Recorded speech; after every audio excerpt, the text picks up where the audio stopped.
Very good afternoon to everyone. Very warm welcome. Welcome to the second webinar session organized by InSIC and the first international one. Today's topic is, can India reach the 500 gigawatt target of 2020, challenges and opportunities, and the COP26 Indian commitment to climate targets.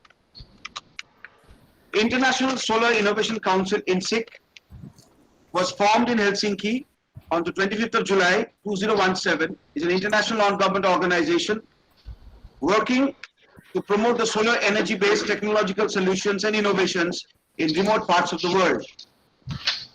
The initiative came from Professor Shantipada Chaudhary, who is to act as the global chairman of the new organization. Today's webinar is supported by NBIRT, a leading renewable energy institution of Eastern Northeastern India, who train solar photovoltaic technicians for various projects. We are also supported by Friends of Environment, who has been dedicatedly working for the sustainability of the environment and betterment of society through awareness camps in various areas. Now, I hand over the next proceedings to Mr. Richik Ghosh Thakur. Let me say a few words about Mr. Richik Ghosh Thakur. He is the board member and the editorial team member of the newsletter of InSIC. He is an MSc in Applied Physics, specialization in photonics, having more than 5 years experience in execution of RE-based innovative research projects. I am Samrat Chaudhary, the project consultant of InSIC, and now may I request Mr. Richik to please take it up from here and brief us about the next schedule. Thank you. Thank you, Mr. Samrat. So now in this webinar, we have invited social activists, experts from the academia, research, industry, and implementers who will be able to enlighten us with their perspectives about whether and how India can achieve the renewable energy target of 500 gigawatt by 2030. We are grateful to the experts to take time out of their busy schedules and join us in the webinar. This will be an interactive webinar where participants can put up the questions to the eminent speakers in the Q&A session.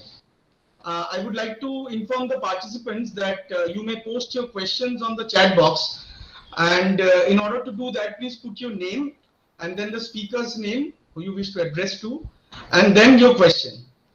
As we have limited time for the Q&A session, we'll take about 2-3 questions for each speaker. The rest of questions will be mailed to the speakers, and I will request the speakers to kindly answer these questions by responding to the mail, if there's no problem. We are glad to have with us our respected speakers, Professor S.P. Gonchaudhary sir, Professor Prabodh Bajpai sir, Sri Rajiv Das sir from in the Indian side, and Mr. Risto Isomaki, Mr. Markku Thaparpi from Finland side. So without any further ado, I will now invite Professor Gonchaudhary sir for giving the introductory speech. He needs no introduction, but still I would like to introduce him anyhow. So he is a world-renowned expert in the field of renewable energy, especially solar energy. He has received multiple awards, out of which recently he has been awarded the prestigious Mission Innovations Champion Award in 2019. He is also a member of the advisory board of Bijli, Clean Energy for All projects.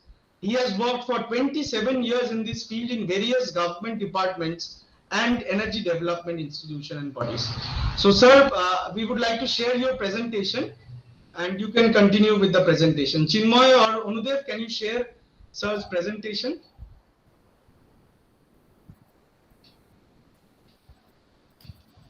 Can you hear me? You're audible, sir. Okay. So thank you very much, Richik. Good afternoon to everyone in India, and good morning to my Finnish friends. It is really an honor for me to speak in this webinar, particularly on a topic which is a very important topic in today's context, particularly after India has given the commitment about 500 gigawatt of power in the Glasgow Convention held recently in Glasgow, COP26. So let us see what I wanted to do. I wanted to just tell you about the Indian, yes, it may be possible because whatever commitment India has given in Paris Convention, that was really India has achieved almost that, 175 gigawatt of renewable power by 2022, and India is likely to achieve that. Similarly, I'm sure with lot of programs of Government of India, India will be able to really achieve the target of 500 gigawatt of renewable power by the year 2030. So I start my presentation. Next slide, please. Net zero by 2070, phasing down coal. How we do it? What are the programs? Is solar energy solution in India? The solar sector has grown. As you know, the India has started solar energy program late in 2010. Basically, we started the solar photovoltaic program, particularly the grid connected program. Long back, we were doing off-grid program in India. In many villages, remote villages, there was no power, and we were giving them. So we started our program in 80s, but we started really the on-grid program in only 2010 and onwards, with the first on-grid program, installed in the state of West Bengal. A 2 megawatt power plant was installed in Asansol area. That was in 2009. So that we started late, but even then, globally India ranks 4th when it comes to utilization of solar power. With an installed capacity nearly 50,000 megawatt, the aim is to achieve 100 gigawatt of solar energy by the end of 2022, and 300 gigawatt of solar power by 2030. So I will be concentrating on solar power mostly, but the main point is, you see, the 50,000 megawatt already we have achieved, and our balance 50,000 megawatt, what we are going to achieve this year, has been lined up, and all the projects are almost nearing completion, and we are very hopeful that by the end of 2022, our solar energy installed capacity will touch upon 100 gigawatt in India. Next slide, please.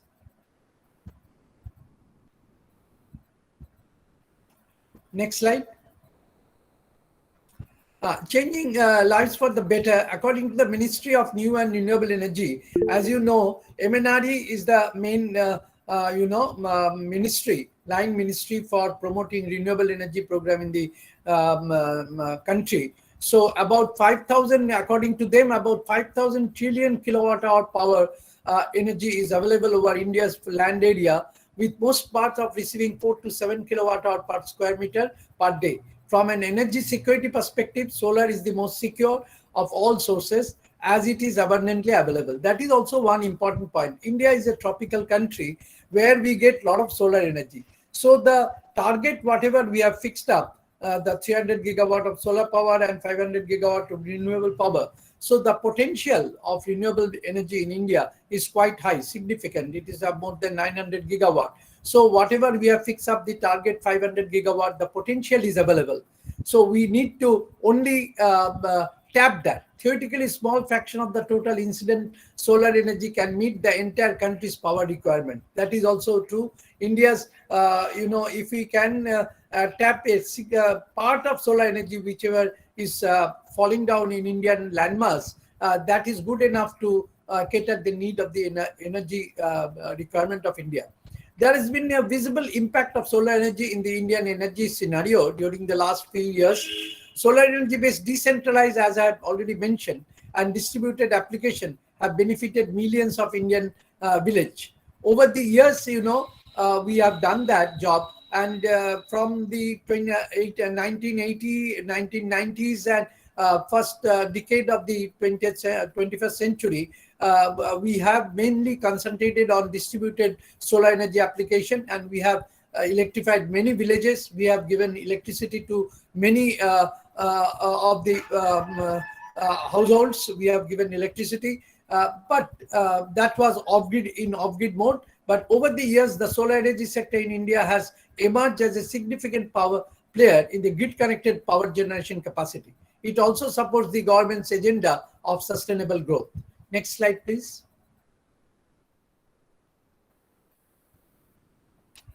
Now let me now tell you about the India's program. Which are the program? through which India can really achieve the 500 gigawatt target or 300 gigawatt solar energy target. Let us discuss on that. The first program in India which will contribute, I hope, which will really contribute in a big way to this 300 gigawatt target is the National Solar Mission. The objective of National Solar Mission is to significantly increase the share of solar energy in the total energy mix. India is a tropical country where sunshine is available for longer hours per day and in great intensity. So solar energy therefore has great potential as future energy source. In India, the National Solar Mission, which is a part of the climate action plan of the country, it was launched in 2010 by the government of India with a target of 20,000 megawatt. But later on, in India, this National Solar Mission target, the first phase National Solar Mission target was enhanced from 20,000 megawatt to 100 gigawatt by the year 2022. So the target was significantly enhanced, but interestingly, from 20,000 to 100,000 megawatt, we have been able to achieve that. That is the great news. So India can do. India is a leader in solar energy program in the world now, and India, whatever commitment they give, they can do that. So I am sure about that. So whatever commitment India has given, that is also doable in India in the COP26. Since we have achieved the target of 100 gigawatt by 2022, we are very hopeful that we will achieve the target of 100 gigawatt by 2022. Next slide, please.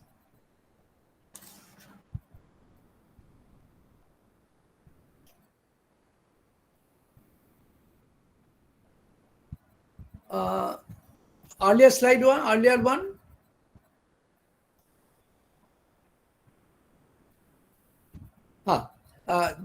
This is in line with India's intended national INDCs also. So the capacity of from non-fossil fuel-based energy resources and to reduce emission intensity by 33% from 2005 level by 2030.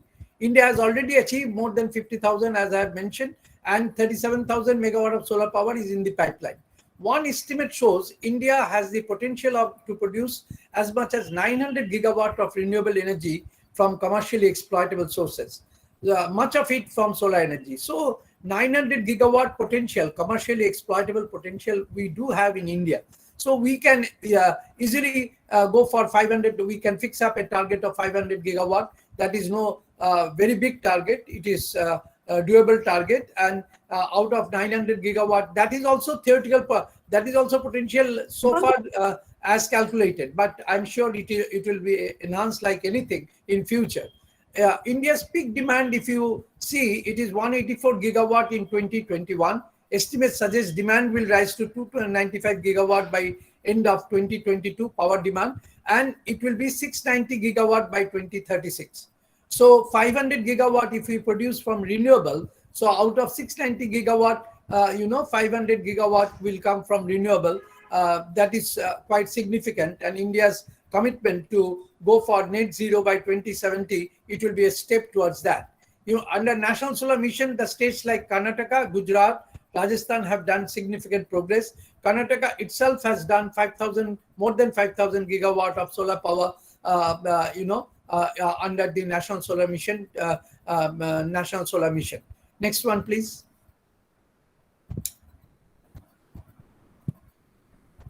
Next slide. Yeah.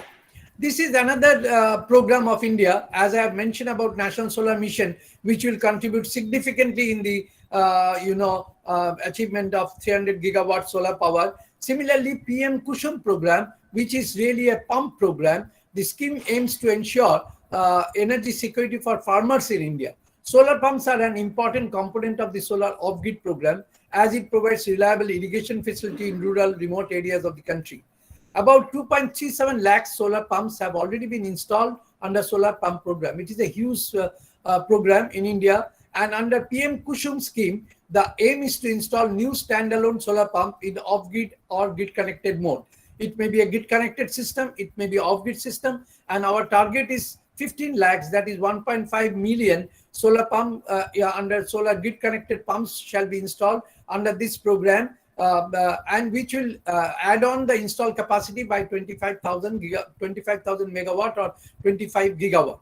So unique program in this grid connected solar pump program is that the farmers can get irrigation water from the pump. At the same time, they can export their surplus power from their pump, and they can sell it. So they can harvest solar energy which is falling in their field for their economic activities also. They can earn money out of that. So it will serve twin purpose. One, they will be getting irrigation water, and second one, they will be exporting power to the grid, and it will add on India's commitment towards installation of solar power plant in the country. So PM Kusum program, Prime Minister's Kusum program, is one key program which is going to contribute significantly in the 300 gigawatt solar power, and which will be really significantly help the Indian farmers in irrigating their land also. So this is a unique program which I thought I must mention,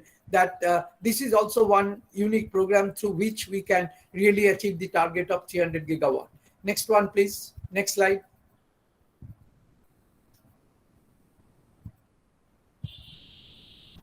Ajay Atal Jati Yojana. This is another program of Government of India, is a continuing program. Government of India launched this scheme to power regions that have no electricity by installing solar street lights.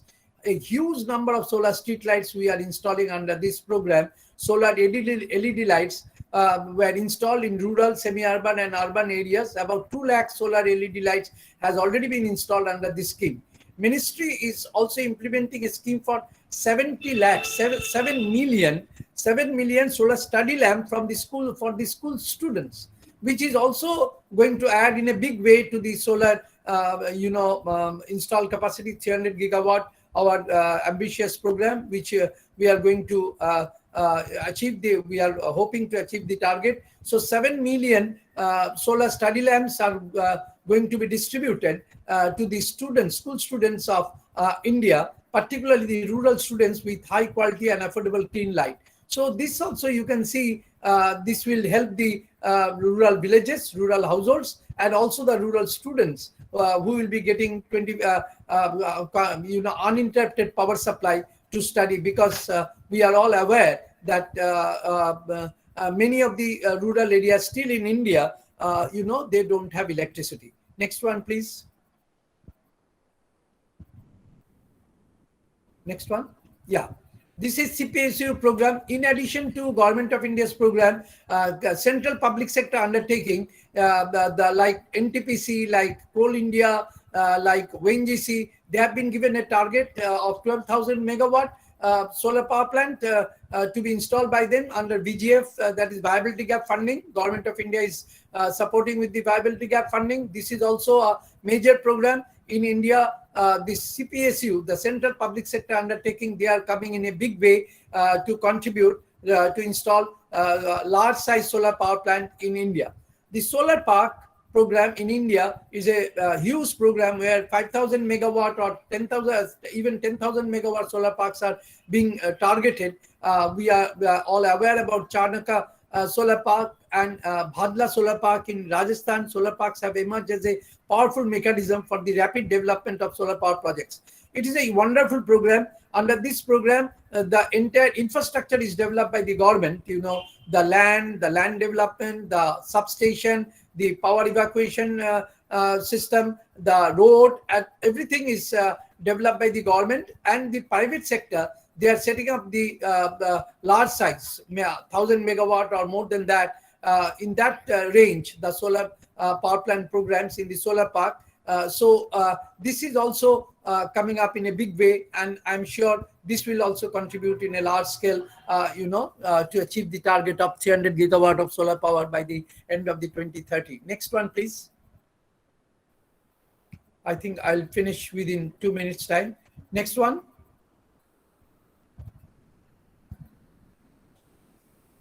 India, as you know, India has a land crisis, particularly state like West Bengal, Kerala, they have shortage of land. So in India, a major program has been launched. In fact, we were the people who really started this program, the floating solar power plant in the water bodies. Large size floating solar power plants are coming up now in India. We have a target now. We have a target of 500 megawatt, but this target will be enhanced by Government of India very recently, and a large capacity of solar power plant, the land neutral solar power plant, I should say, the floating solar power plant, canal based solar power plant, canal top solar power plant. So this type of solar power plants are coming up in a big way, and this is a major program where also India will contribute in achieving the target of 300 gigawatt, the land neutral solar power plant or floating solar power plant. Even we are now exploring the possibility of putting up solar power plant in the ocean. So that is already, Chinese, they have put up a number of floating solar power plant in their country. So India is also coming up. So I'm sure India will achieve the target of, the target fixed by the government for the floating solar power plant. Next one. Rooftop solar power plant, now it is a very popular program in India. A number of people, it's a very popular program. All the states are doing rooftop solar program, and it is 40,000 megawatt we are likely to achieve under this program, under the first national solar mission target. So the rooftop program, the net metering, the gross metering, these are the two options given. Though in some states these are not coming up to the mark, but many states like Karnataka, Rajasthan, Gujarat, even Delhi, Maharashtra, the rooftop solar power plants programs are coming up in a big way. And once this rooftop solar power plant comes up as a mass program, people's program, I'm sure thousands of megawatt of rooftop solar power plants will be added in the installed capacity of the solar installed capacity of India. So because India has a large population, 1.3 billion population, and if 1.3 billion population, if we consider the households, then and if we consider 50% of the household will go for rooftop solar power plant, it will be huge. So there is a big potential of rooftop solar power plant in India, through which we can achieve easily the target of 300 gigawatt as fixed up by our Prime Minister in the Glasgow conference. Next one, please. Next slide. COP26. This is this COP26 target. Earlier one, yeah. This, as you know, India has given commitment in Paris Convention, 175 gigawatt. That has been achieved. That will be achieved. Most of India's emission come from coal, the biggest source of electricity. To offset this emission, India will have to reduce its emission from the power sector. At the Glasgow summit, India has raised its target from 450 gigawatt renewable to 500 gigawatt. And Prime Minister himself has announced this. And Prime Minister has also announced, I'll mention about that, will be my next slide, will be the last slide. One world, one sun, one world, one grid concept, through which India will really come up in a big way, for achieving the target through regional grid. Next slide, please. Next slide, please.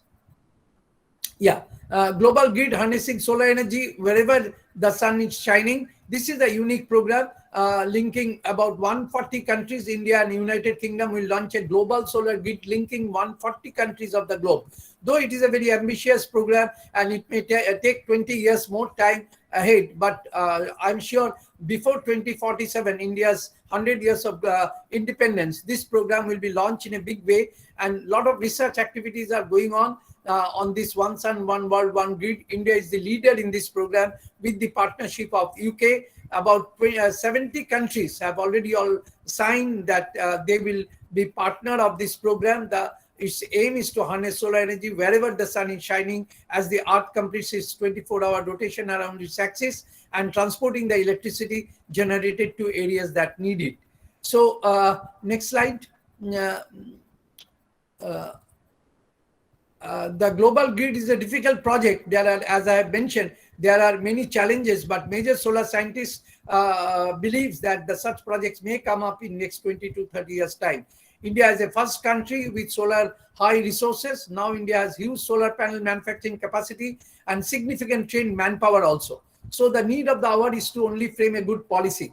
It is possible to scale up the solar energy program. Achieving the target of 500 gigawatt of renewable energy power by 2030 may not be a difficult task for the country, because we have resources, we have manpower, we have trained manpower, we have land, we have everything. So only the good policy of the government to keep the commitment is required, and I'm sure Government of India will really frame a good policy. Already we are on the job, and we are keeping in view our target of 500 gigawatt renewable energy. I'm sure this will be achieved by the Indians, and India will become a world leader in the renewable energy sector by the year 2030.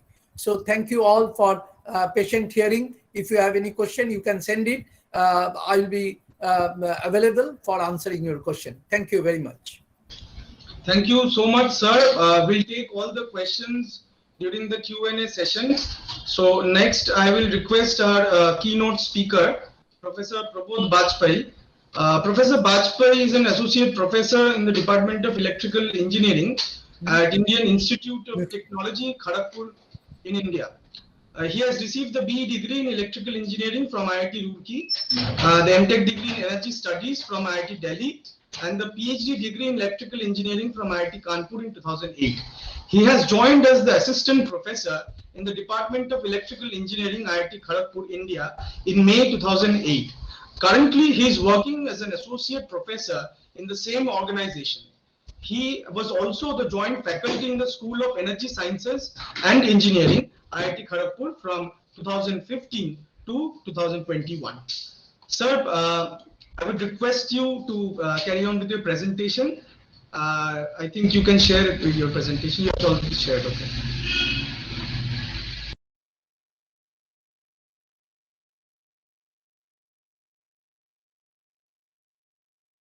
Sir, you are on mute, sir. You have to unmute.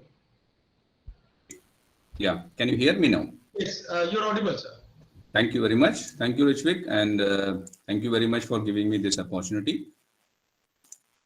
So, first of all, it is always inspiring to hear Dr. Ganchodri, and I am feeling proud to associated with him on various fronts. And currently also we have a joint project with the Department of Science and Technology.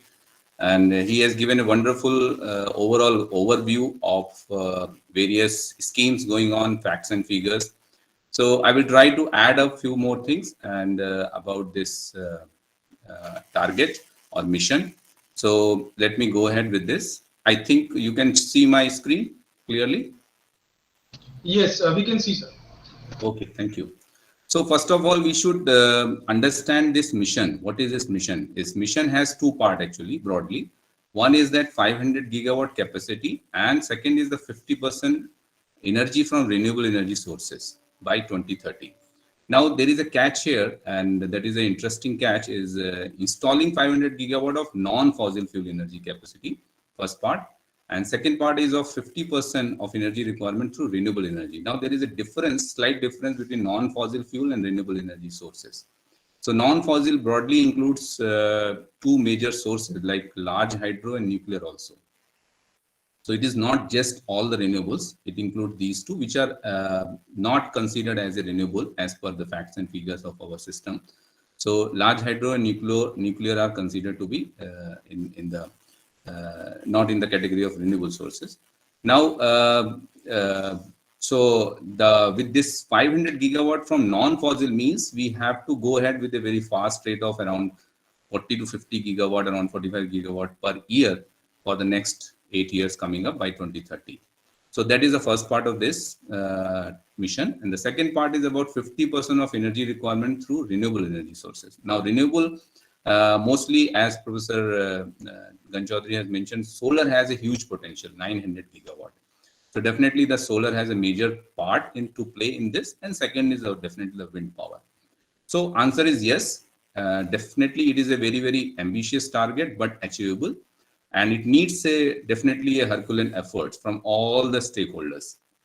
It is not only the government policy, ultimately the policy has to be implemented, has to be executed on the ground. So we need to have proportional manpower, proportional skilled manpower basically. the research, the vendors, the EPC vendors, or various all kind of stakeholders are involved to achieve this. Now, I have divided my presentation broadly in 3 parts. First is about the challenges, and then the major supporting driving forces behind this mission, and then what small research we are doing at IIT Kharagpur just correlate to the driving forces. So let us start with the challenges broadly. First is at present, the annual capacity growth has been about 9 gigawatt for solar and wind together for last few years, 5 years. So definitely, as we have seen, we need a very high rate. It is around 40 to 50 gigawatt. So that definitely it has to be grow in a very exponential rate. So second is the share of renewable generation, inclusive of large hydro in yearly total generation, is only about 20% at present. And again, we have to grow with more than double of this. Added around 8 gigawatt hydro in last 10 decades. And as all we know that large hydro plants have its own issues like rehabilitation, resettlement clearance, and other protests from all sides of society. So the rate of hydro addition is also quite low. So if we talk about non-fossil, so hydro also has to play a major role. And at the same time, nuclear is another major player when we talk about non-fossil. So which is also almost stagnant at 7 gigawatt, and it has been in business for so many years, but still it is not growing in a faster rate. So these are the few major challenges. And further, second part of the challenges is what for we are doing this. We are whatever energy will be generated, whether it is from renewable or non-renewable, it has to have a proportionate demand. Now, demand comes from the economic growth. So ultimately, the economic growth has to be there fast enough to absorb this proportional electricity demand. And it is hopeful that the demand will be there.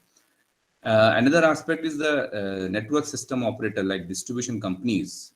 They are still in not very healthy financial situation. So they have some restriction in terms of paying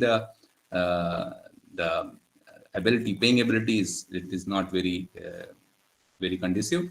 Then we have to focus on manufacturing made in India kind of concept or Atmanirbhar concept. That is also very important because dependence on imports will again have a various price volatility issues, and we are facing just right now because of this war situation happening. Now, last but not the least, and even I say the most important is that how the power grid will absorb this high percentage of renewable generation. We are targeting about 50% renewable energy because our power system has been designed for something else, and we are bringing something new to it. So definitely some changes has to be there, whether various issues are there. I will list out those issues, and these are listed here. So this is the last slide on the challenges. Grid integration in renewable energy has been a challenge, but at the same time to time, the new solutions are coming up, and we will resolve them definitely. So first of all is the predictability. The forecasting tool have been developed, and we are coming very close to the real data, but still it is all weather dependent. So we cannot always be 100% sure. Second thing is the intermittency, whether we talk about solar insolation or whether we talk about the wind speed, they are all beyond human control. So that is another major important challenge. We are talking about digitization. So in all the aspects, cybersecurity will definitely come along with that as a side effect or as a challenge with that. And at the same time, when you have a lot of power converters being connected with these sources, the power quality issue is also coming with the harmonics. And one of the major issue is the inertia. So as we know, when we have large amount of synchronous generators, which are rotating machines, they will be replaced by a static converters. Definitely the inertia will be the major challenge, right? And that inertia will reduce the absorption power of transients happening because of the drop in generation or because of increase in load, which was by default exist in the conventional sources of synchronous generators. And the last aspect may be the resiliency, and again, I am fortunate to work with CESC Limited. The speaker, Mr. Rajiv Das, is already here. And we are currently doing a project on their network, real field network of CSC in Nayabad area, where we are trying to estimate, assess, quantify the resiliency of their network, and at the same time, what can be the hardening measures can be taken up to improve the resiliency. And the project is almost completed. The final report is about to be submitted within a week time. And maybe in future, if we can try to implement some of them, that will be very, very grateful to them. So I try to capture some results also, which are available in the report, available on this source mentioned here, Assessment of Inertia and Indian Power System. It is available in the Google, free of source. Then if you see, here is a chart showing the RE penetration on the x-axis, and the y-axis is the kinetic energy in gigawatt seconds. And it is showing the data for 2017, 18, 19, and 22. So 22 is a kind of forecasted data, which is showing as the red dots. So here you can see the blue color, which is 2017, then the orange color 2018, then the green color 2019, and red color dots are for 2022. So as we are expecting more and more renewable penetration, the variation in kinetic energy is becoming in a large band. So you can see it is going below up to minimum 160 and also maximum up to 280, which is very, very wider compared to the earlier years. So this is one of the major you can say the challenge or problem with this. And same thing is presented here in terms of kinetic energy, again with the percentage of time. So you see the red curve for the 2022 has a most wide range of variation compared to the earlier years. So just to have give you a kind of impression that this renewable penetration will cause huge impact on the grid inertia, and which is going to be a challenge. And at the same time, we are talking about the virtual inertia through the converters. So definitely, whenever there is a challenge, the solution will also come.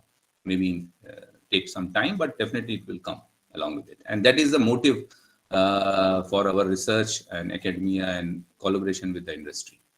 Now, let us talk about the drivers also. At the same time, we have some supporting forces, not some, we are huge supporting forces, which takes up to meet this mission or target or whatever has been committed by India on the global front. So we all know that they all comes under the national, this is the climate change action plan, and the solar mission is part of it. Professor Gonchadri has already talked about it a lot, and national mission on enhanced energy efficiency, International Solar Alliance, which has started last few years back, and the current Director General is from India, Dr. Ajay Mathur. So we are talking one sun, one world, one grid aspect under this umbrella only. National Hydrogen Mission has been announced very recently. We are talking about the green hydrogen production out of this. So earlier there was a concept of blue hydrogen. Before that there was a concept of gray hydrogen. Now we are talking about the green hydrogen from the renewable sources.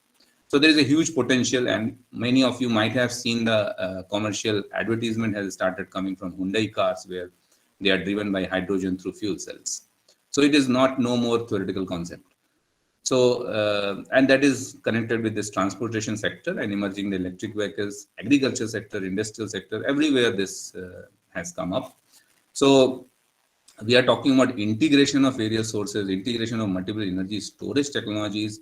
We are talking about the buildings energy management. We are talking about the campus energy management.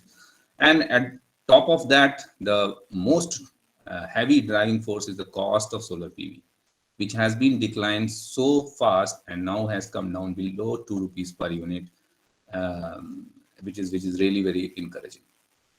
Another set of drivers can be, we have cross-border energy trading with our neighbors like Nepal, Bhutan, Bangladesh, now Myanmar also, and they have a different kind of energy portfolio, like Bangladesh is gas dominant, Bhutan is hydro dominant.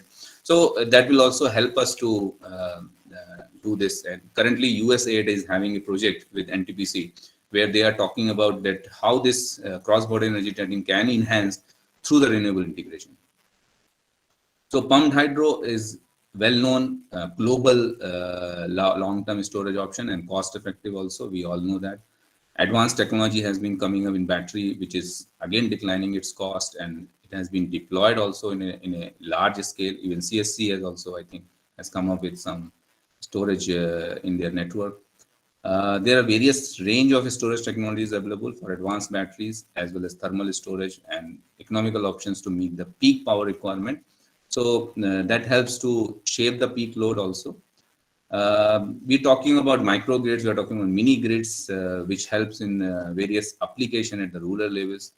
And at the same time, definitely the hybrid AC-DC system. We all know that now many of the appliances which we are using in our day-to-day life are DC powered.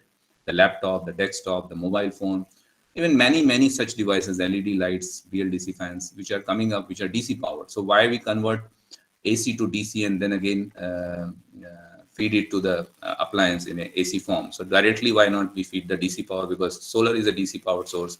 Battery is DC, so DC storage device. So those concepts are being implemented, and along with the various peer-to-peer trading concept of framework of transitive energy. So these are the various driving forces. If I have a time of 5 minutes, then should I continue or should I stop here? You can continue, sir, if you want. I will take 5 minutes more just to give you a glimpse of few of the research projects which we are handling here. So quickly, so first project which I was get a chance to work upon was on the standalone solar PV plant, energy plant, basically renewable hybrid energy plant, where we integrated solar PV, fuel cell, battery, and diesel generator to meet the standalone load requirement of the telecom stations, basically the BTS unit. And we could develop such a system where solar PV was the primary source and the battery was the second primary backup source, and the fuel cell was the secondary backup source, with the diesel generator as the tertiary backup source. And the hybrid controller were designed and developed to feed the DC load in the test lab facility, which was around 3 to 5 kilowatt DC load. So sorry for interrupting. Can you just represent this slide once more, sir? Then it will be visible. I think to some people it's not. So can you close this and again represent, sir? That would be really good, sir. Close this app. You can close the presentation and then you can again represent. Okay, fine.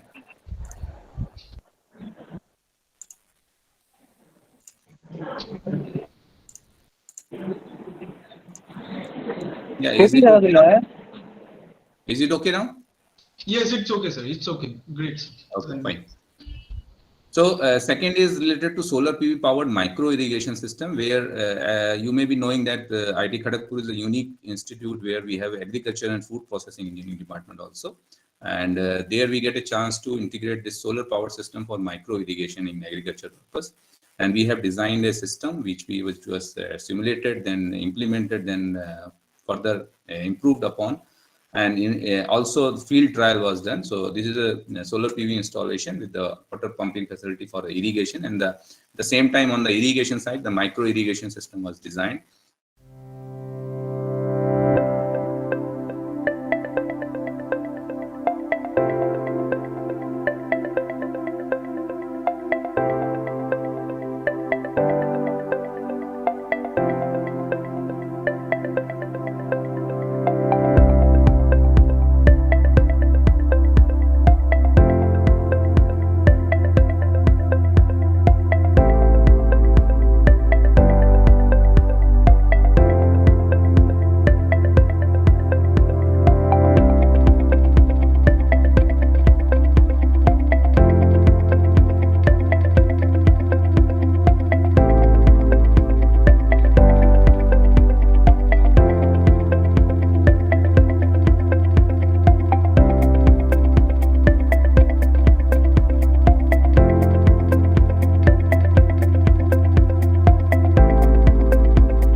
Completely devastating hundreds of millions of hectares of sea bottom before we even know anything about what is there in the sea bottom.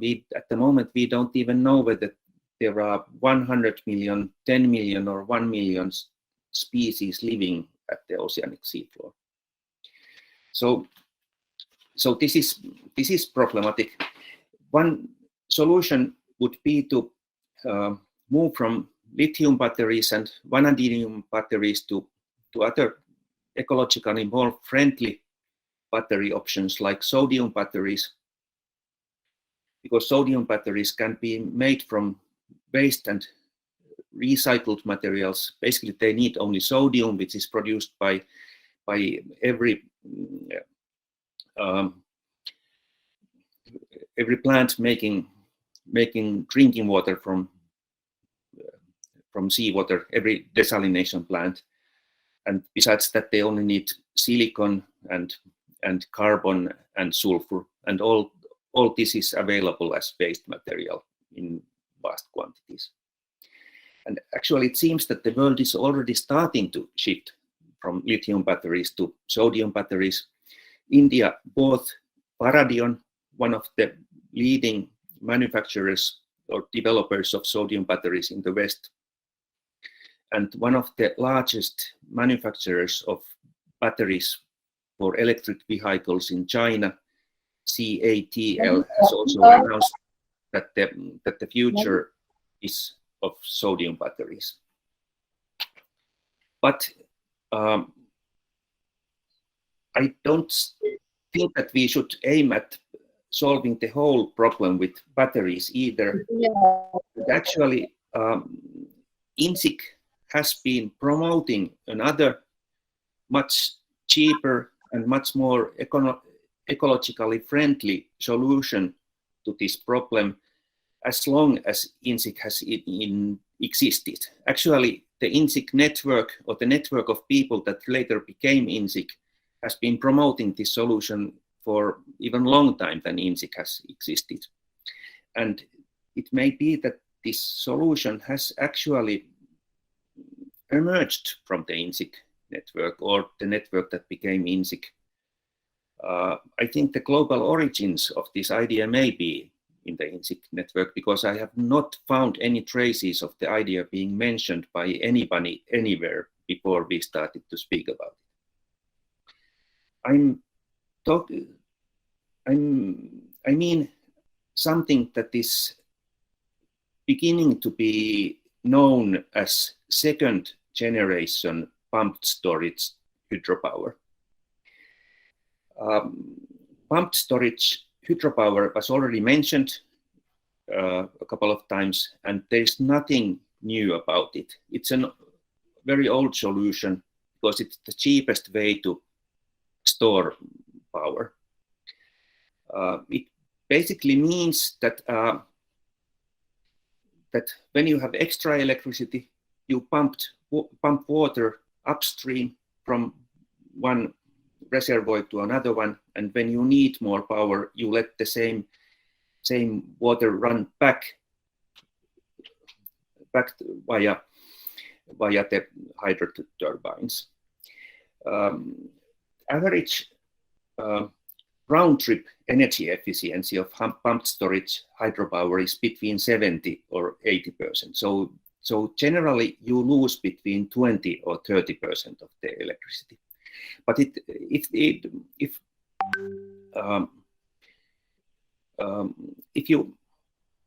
you have a very good place, you can actually get up to 90% in the efficiency rate. But somebody asked why my slides are not showing. I don't use PowerPoint because when you use PowerPoint, it's unpredictable when people are listening to you and when they are watching your slides.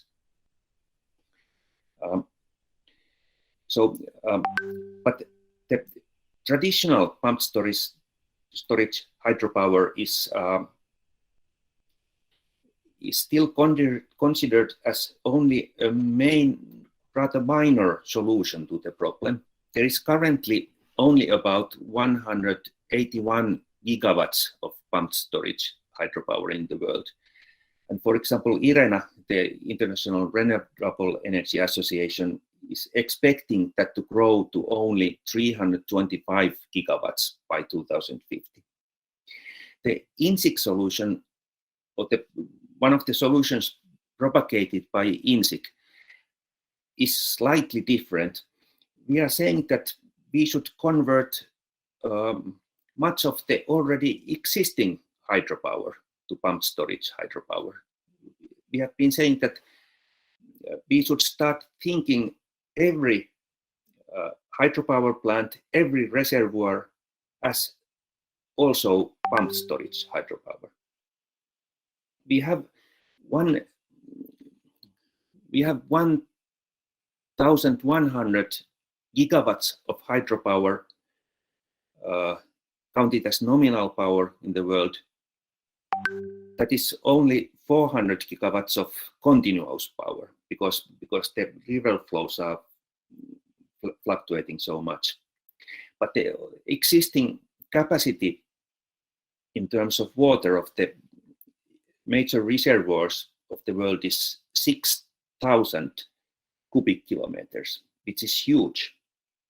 So theoretically, we could solve the whole problem by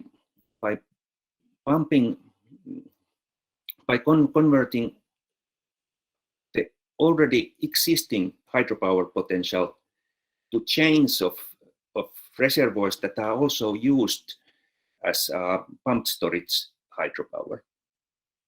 We could even install larger hydroturbines or several parallel hydroturbines on each dam during the next major overhaul of the dam.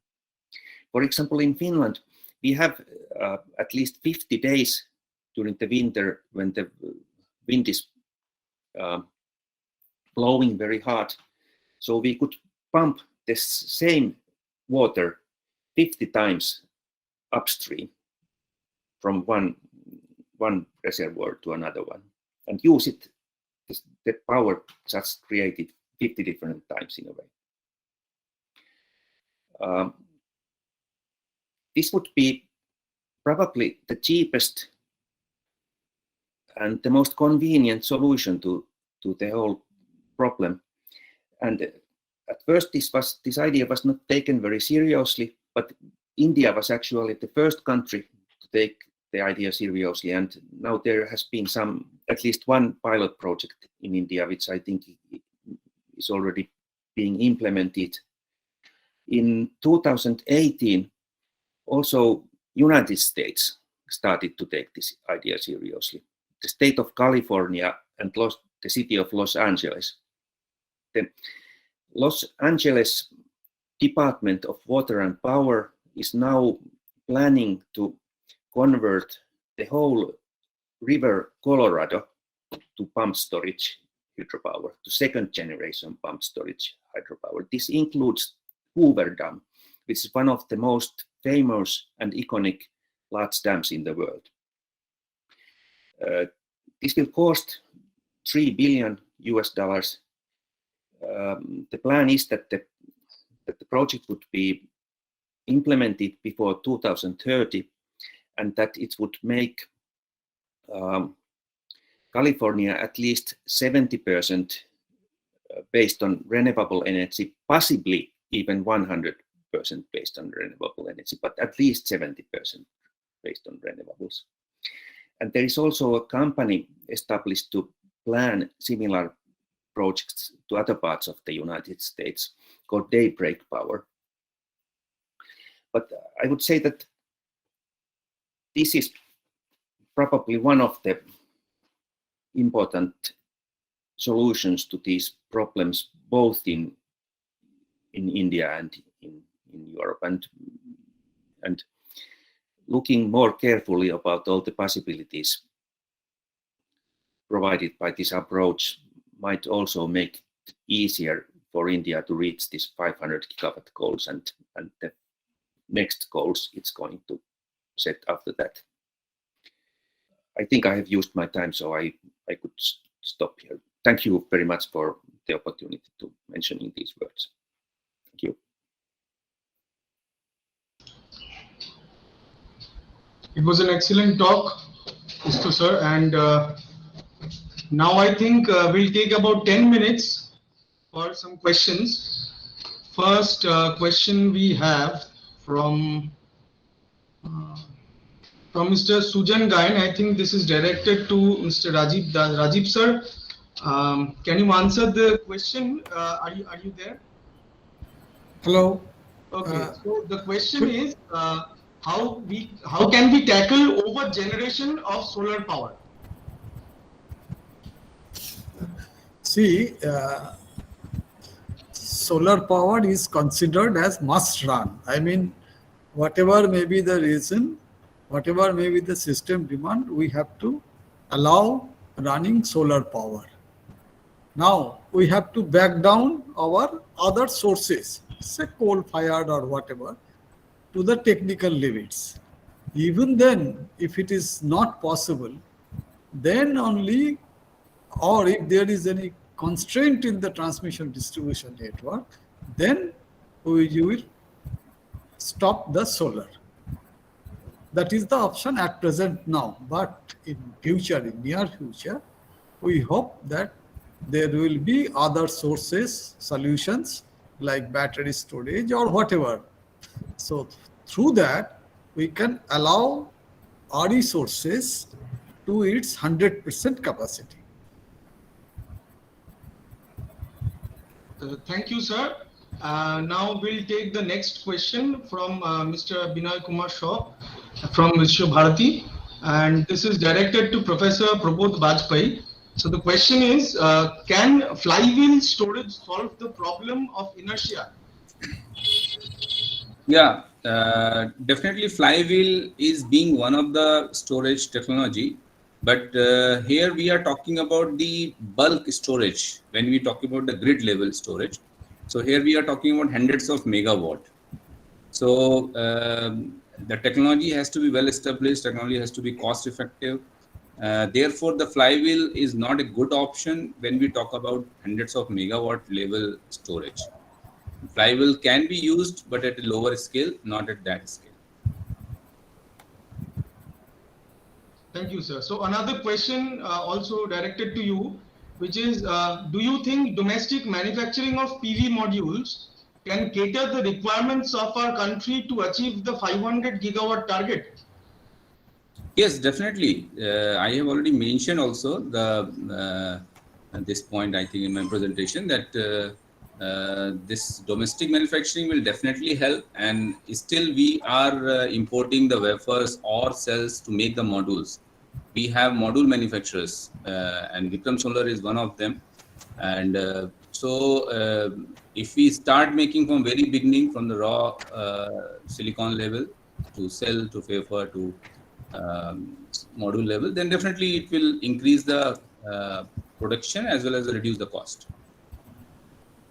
Okay, thank you, sir. So the next question is directed to Rajiv, sir. So the question is from Apurvo. Can we get net metering in Kolkata now? ঠিক আছে, আমি আছি। না ওটাই মানে একটা আমি করব করেছি। ঠিক আছে। There is some problem is there in regard to regulation that at present, since the Commission has allowed, as per provision of regulation, up to 5 kilowatt only for net metering, and beyond that, anything and everything will go for net billing or gross metering, etc. Now, what the issue is, under net billing, gross metering, the metering and verification, inspection, checking, so many issues are there under gross metering, which is very difficult to solve quickly. So there is a question. So up to 5 kilowatt net metering as of now should be okay. But again, if you want further information, you can go to the website of CESC. There is a person who is a single point of contact for such solar. So anybody can put his question there. I think they are in the right position to give you the answer, as I understand, right at this moment. So everybody having the same question can visit, as sir said, can visit the CESC website and then check the procedure. Yes, and check the procedure, yes. Yes. So the next question is to Professor Bajpai. Sir, what will be the role of microhydel in contributing to the 500 gigawatt target? Yeah, so microhydel is useful. Again, the hydro technology is a very site-specific technology, which is not being can be implemented at anywhere. So microhydel may help definitely. See what Professor Ganjodri has also mentioned. We are working at all the levels. It is not that small or large, but definitely if the target is large, so we have to focus on the large scale more rather than on small scale. So because here we are talking about hundreds of gigawatt, so we have to think about at least hundreds of megawatt scale thing. Then we can reach to this hundreds of gigawatt scale. Thank you. Okay, sir. Thank you. So our next question is to Professor S.P. Ganjodri, sir. So the question is, what are the other potential ways to store solar energy in a cost-effective way? Solar energy, now, as you know, we generally store it in battery, but as it was mentioned by Risto also, the solar pump storage scheme is one of the cheapest option. We can pump. The pump storage scheme is very common. It is not very new thing. But when you pump the water with solar pumping system, and then you utilize that water for running of the turbine, hydro turbine, then it is one of the cheapest option, of storing solar energy. The intermittent solar energy is becoming farm power through a solar pump storage scheme. So a microhydel in a similar type of plant has been commissioned in Manipur. A small pilot project has been commissioned. So as Rista has mentioned, it is also the future. In future, maybe in place of battery, through the solar hydro pump storage scheme, the storage may come up for large scale storage, and it will be one of the cheapest option also. Thank you, sir. The next question is also to you. The question is, efficiency of solar PV modules are increasing day by day. Now, will existing solar PV modules that are already installed be replaced eventually with panels of higher efficiencies? Yeah, efficiency, it's a dynamic thing, through research and development, as IITs and IISCs, all the institutions in India, they are also doing research activities in solar cell efficiency throughout the globe. A lot of research activities are going on, and the efficiency has gone up to now 21-22% efficiency of solar cells. So in future, if we want to replace the solar cells which were of lower efficiency, maybe 13, 14%, 15%, we have installed maybe 5-7 years back. If we install the new one, we will definitely get more power. And the interesting point, we need less area also. In small area, in same area, we can generate more power. And in future, it will happen. It will happen, and we will replace the solar panels of higher efficiency, the replacement of the old solar panels with which are of having low efficiency. Oh, thank you, sir. That is the question. That is the question. Yes, that was the question. Okay. So the next question is directed to Mr. Risto. The question is from Mr. Surajit. So he is asking that, do you think perovskite will be a contributor in achieving India's target? Well, the first target, this 500 gigawatt target by 2030 may come too soon.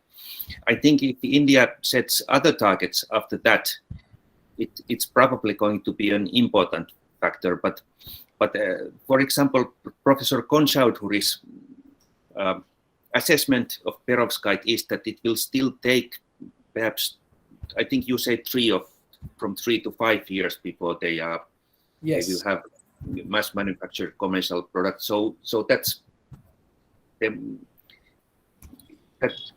too late for 2030. But after that, I think it will be a very important factor. There is now only one company manufacturing perovskite solar cells, Saule Technologies in Poland. They have in Poznan, they have a small 90 square meter experimental house which have been covered by perovskite solar cells, both the walls and the roof, and they say that it's producing 42,000 kilowatt hours of electricity per year. A very small house, and they can do this because the perovskite solar cells, they are not so vulnerable to shading as silicon solar cells.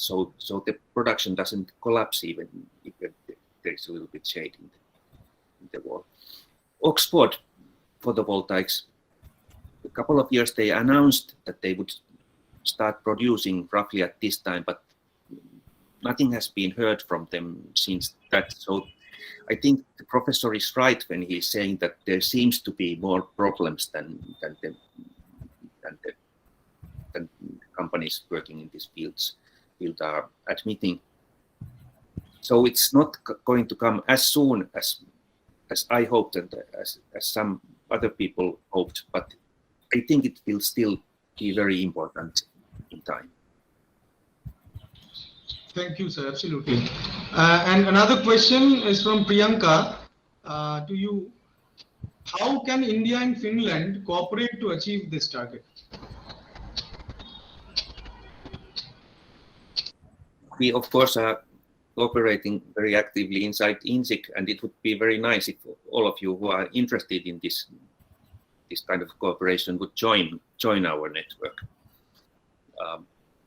But it would make sense for our governments to increase their cooperation in this field, and we should make some proposals about that, because there would be much more that we could achieve together. In the non-governmental level, we have good cooperation. Absolutely. So I would request everybody again. So InSIC is doing their part, and we are contributing also. We also will announce very shortly the next call for proposals for small grants, and I will share the link of InSIC website in the chat box. So I would request everybody to kindly visit the website. We have memberships which are now open, so anybody can become a member. So that's all for this open house Q&A session. So next I would request Mr. Marku, who is the chairman of InSIC, to kindly give the concluding remarks. And to introduce Mr. Marku, he has over 30 years of experience in R&D activities at Nokia Corporation Research Organization. So most of his research has been related to fiber optic technologies and techno-economics of fiber optic networks. So last 15 years, he has been involved with promotion of renewable energy technologies, and has acted as the chairman of the Solar Energy Association of Finland and managing director of local Renewable Energy Association of Finland. He works as a solar energy advisor in this company, Utuvapur Limited. So he is the chairman of InSIC. Sir, I would request you to kindly give the concluding remarks.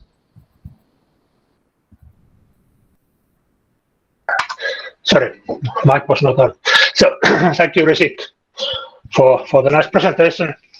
Because we are now at the ending time of the session, I will talk very briefly. But first of all, I want to thank, on behalf of InSIC, the organizers of the webinar and the speakers for the program and the setup of the whole happening.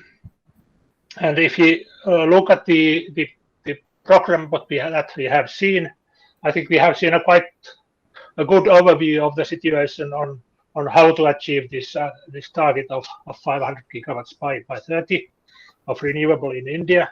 And we have seen that there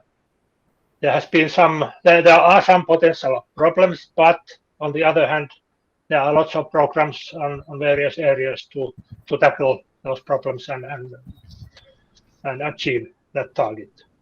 And based on my own experience and and research, I would say that this cost of solar has been declining very much, and it will still continue to decline, and that will make it easier for achieving this target by 30. And third thing is that was briefly mentioned in some of the presentations that green hydrogen will be one of the targets for India, and that is something that is most probably needed to get rid of all the extra renewable energy that you will get when you have 900 gigawatts of solar in India. And this power green hydrogen means various types of power to X technology. So green hydrogen can be converted into synthetic fuels, synthetic plastics, synthetic food even. We have a startup here in Finland who is making food out of air, the electricity. And so this is most probably one of the solutions to keep the grid balanced in the future. Thank you all, and that's from my outtake from this session. Thank you very much, sir. I thank all the speakers again and all the participants. We'll shortly again conduct another webinar, and also will introduce and notify you about the call for grants. Kindly check out the chat box for the feedback form, as well as the link for visiting the InSIC website. Thank you, everybody. Thank you. Thank you. Thank you. Bye. Bye. Yeah. Thank you, everyone. Thank you. Thank you, Professor Bajpai. Thank you, sir. Thank you for this opportunity. Thank you, Rajiv.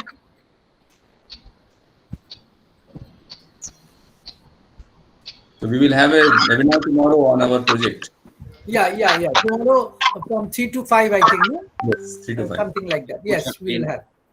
Good to discuss with you more, but perhaps someday there will be an opportunity. Yeah. Yeah, I think we are meeting on 14th. Yeah, we are meeting on 14th also. Okay then. Bye. Thank you. Bye. Take care. Okay. Yeah, bye everybody.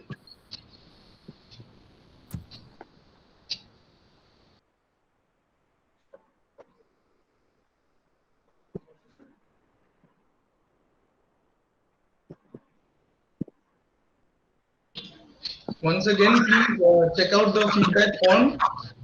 Feedback form is in the chat box, and the link for visiting InSIC website is also in the chat box. I would also request our friends from the Friends of Environment to kindly also post the link to visit the HFOE website.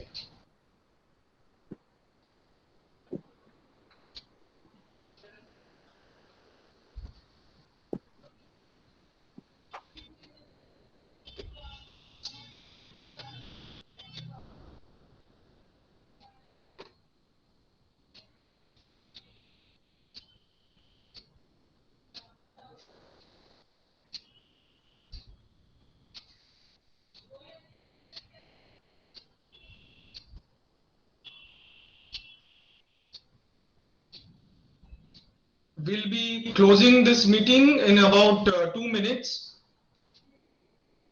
We'll be closing the meeting. I repeat, I will be closing the meeting in 2 minutes. So if anybody has to see the feedback form, they can do it in the chat box.